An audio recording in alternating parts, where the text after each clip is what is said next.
Commissioner Andor, dear Laszlo, conference delegates, thanks for the opportunity to address your conference today.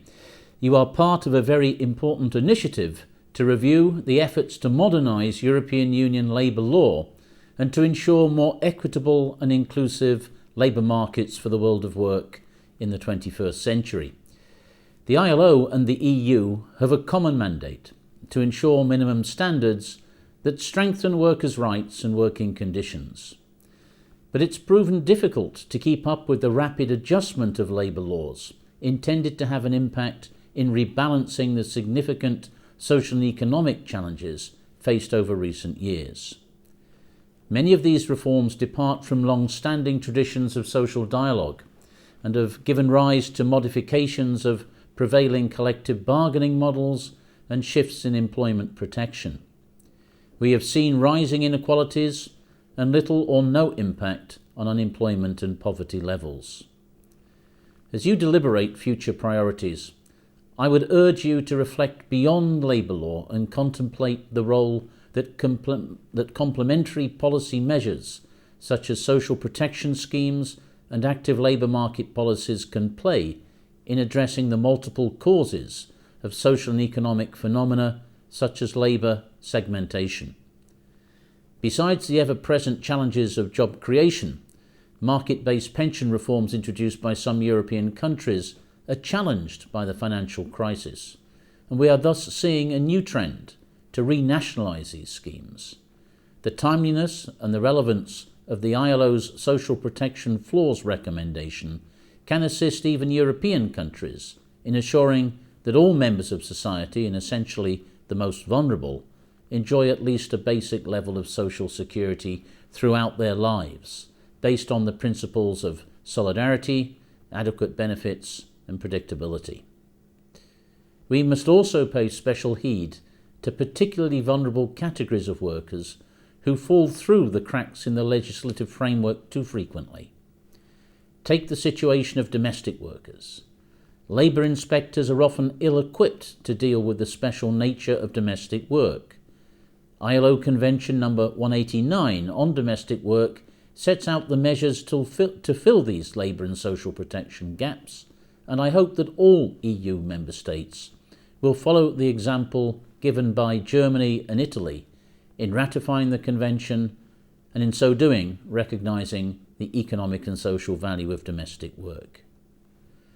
We equally share the fight against undeclared work, which is an extreme form of social dumping, introducing unfair competition through low wages and the non-payment of social security benefits. Worse, undeclared work foments an environment in which workers' rights and dignity can all too easily be violated with impunity. And this is why the ILO has been proactive in assisting EU member states to improve their labour inspection systems' capacity to detect and to address cases of undeclared work. Yet, while labour inspection has a crucial role to play in combating the informal economy and ensuring the effective protection of workers, the role of labour inspectors should not be confused with the enforcement of immigration laws. That would defeat the very purpose of labour inspectorates intended to protect the exploited and, in the process, would make it even more difficult to bring undeclared work to the surface. The EU directive on minimum standards for sanctioning employers of illegally staying third country nationals provides a good starting point. The ILO can learn from its implementation and good practices, including positive incentives, to ensure that employers faithfully discharge their obligations, such as the payment of wages and benefits for work done, and that these workers have effective access to justice. As with the Lampedusa tragedy, we cannot ignore the desperation of those seeking better, safer livelihoods and decent jobs. The onus is on us to create more regular migration channels in collaboration with the real actors of the world of work.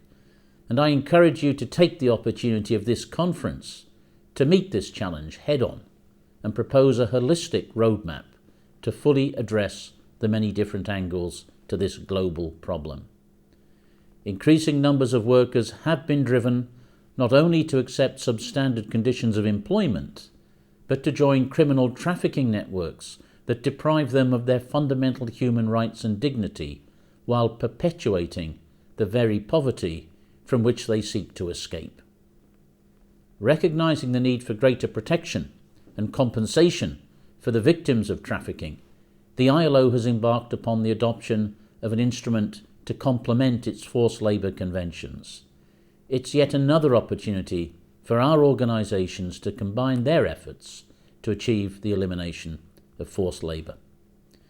We can do this through bolstered anti-trafficking strategies, coupled with development, cooperation and labour policies that address mobility, subcontracting and informal work.